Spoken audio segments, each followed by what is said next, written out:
Dogs aren't really interested in cartridge, but they are interested in delicious meat pate. When Cara handed me her card, I had a dab of pate on my finger. And then Luna just did what dogs do. Damn, I don't know what's weirder, keeping pate in your pocket at all times right next to the lead chestnut, or lying that you do to seem cool, since if you look at the card when he first puts it down, it doesn't have any pate on it. They must have done the pate shot afterwards in post. This show has completely destroyed my mind. So then while she's training the dog, Alex increases his odds by spending hours doing this. Collecting hundreds of stones from the riverside, marking each and every one of them with the same big X, and lobbing them into the same little spot in the river. And then he needs someone to bet against, and so he gets just some random men. Titanic made this bet with an Arkansas local, so I found myself some good old local boys too. They look like a tough crowd. I'm sorry, it's just so funny to me that these are literally just some guys. Like, imagine what their day was like. They get asked to be on a show, so they come down to the river and meet some weird British guy who challenges them to this bet. You throw it into the river, and Luna can go and get that exact stone back. Right. If I win the bet, you gotta strip down and go for a swim. I lose the bet, I'll strip down, and I'll go get the stone for you. And then he loses, takes off his clothes to reveal old-timey long johns, and then gets in the river. Where's the gun, Alex? What a shame. I guess he's yet another fake Titanic Thompson fan after all. Absolutely amazing day for these guys. If I was gonna be telling that story to my grandkids. So yeah, that's most of what happens in episode 1. There's still 2 more to go. But first, step outside with me. Just came up to the gardens. I feel like I can be real with you guys out here. So, this is the part of the video where normally I would plug my sponsor, who were supposed to be none other than the Shadow Legends themselves, Raid Shadow Legends, which I was excited for. I think that would have been really funny. But it wound up not working at the last minute, and so instead, I thought I would just take a second to plug my Patreon. Now, you can skip over this part, it's fine, but basically, because of how much footage I've had to use here, this video is 100% getting caught.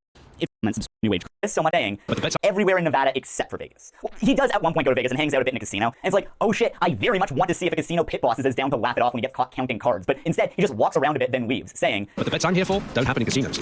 Yeah, that's right. The reason he's not filming in Vegas is because he's just too hardcore for that shit. Alex isn't interested in conning casinos, the most deserving and poetic target possible. Instead, he's going to where the real action is, the side of the highway in the middle of nowhere where a local gun club hangs out. It's so infuriating how throughout the whole show, no one that Alex cons remotely deserves it, but the one time that he has a chance to not be the obvious villain, he doesn't take it. Anyways, he bets the gun people that he can shoot a silver dollar out of the air, and it's the exact same thing as the chestnut con, where all he does is switch the coin for one that already had a hole in it when his back is turned. When my back was turned, I switched the silver dollar for another one I had in my pocket. The really brutal part, though, is that the bet is the loser has to wash the winner's car, and oh my god, Alex is such an asshole to these people. I got one really well, actually. They didn't see me switch the coins. Oh, you missed a bit? Just there. Thanks.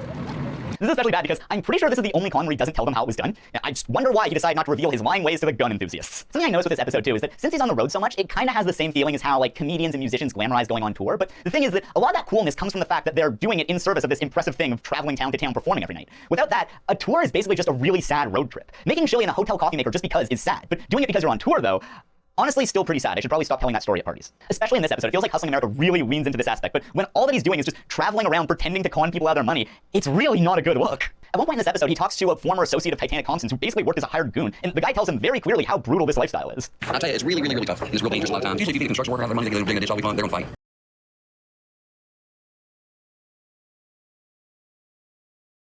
Not a good look. At one point in this episode, he talks to a former associate of Titanic Thompson's who basically worked as a hired goon, and the guy tells him very clearly how brutal this lifestyle is. I tell you, it's really, really, really tough, and it's real dangerous a lot of times. Usually if you beat a construction worker out of their money, they get digging a ditch all week long, they're gonna fight. I've been stabbed and I've been shot at. You've been shot at? Yeah, so I've dodged, I've gotten lucky many times. So it's a pretty dangerous life hustling for a living. I love how this guy's being very serious here, but Alex is just like, whoa, epic! Alex's attitude for the whole show is basically just treating all of this like an amusement park, but the rides are just people who will smile and laugh when he takes advantage of them because there's a camera crew with them. And I don't want to be too dramatic here. Of course, these people are probably having a fun time being on this ridiculous TV show, and I doubt that anyone actually lost money, but it's just so gross to me how the show presents it as if it's all real while also making Alex out as the good guy by virtue of being the main character.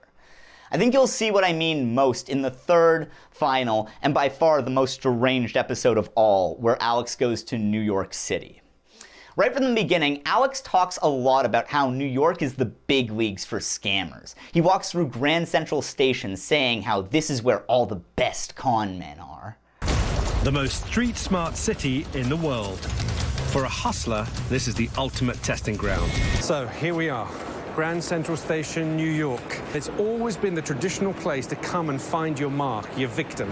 Find him, bag him, and fleece him for everything he's got. It almost feels like how my mom will talk about New York, except instead of being all worried and insisting that you duct tape your wallet to your stomach, Alex is just like, this city is super unsafe. And I think that's awesome. The first thing Alex does is a con to get transportation, just like in the first episode, but instead of driving himself around, Alex gets a taxi driver named Frank who gives the performance of a lifetime. You know I've got something up my sleeve, though, for guys. You won't have anything up. You won't have the shirt up for the sleeve. You're going to walk out there without your underwears after they're done with you. This guy rules so hard. He's just the most over-the-top stereotypical cab driver in the world, and also probably the person who Alex screws over the hardest. When he gets in the cab, Alex says how he's going to be in town for a couple of days, so he needs Frank to drive him around for that time. And Frank's all like, sounds good to me. Hey, I'm walking here. Hey, buddy, if the meter is on, I'll drive you to Egypt. But then Alex says that he doesn't want to pay him and proposes a bet where if he wins, Frank has to drive him all over for free, and if he loses, Alex has to pay double. The bet is that they go to a pizza place and ask everyone there their birthdays, and if 2 people out of the first 30 that they ask have the same birthday, Alex wins. What Alex is actually betting here is that Frank has never taken a statistics class. Pretty much the first thing they teach you in stats is what's called the birthday problem, which is a really great example of how statistics work in ways that aren't intuitive. So to get a 100% chance that 2 people have the same birthday, you obviously need 366 people. But to get a 50% chance, you actually only need 23. I'm not going to go through all the math here because it's kind of boring and also I don't remember it all, but basically it has to do with the ways that odds will add up.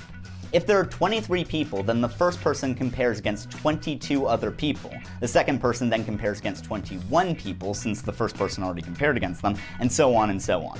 Because there are so many comparisons happening, the probability rises really quickly. With 40 people, you have just under a 90% chance. At 70, you hit 99.9%. And in the case of this episode, Alex has a 70% chance of winning the bet, which he does.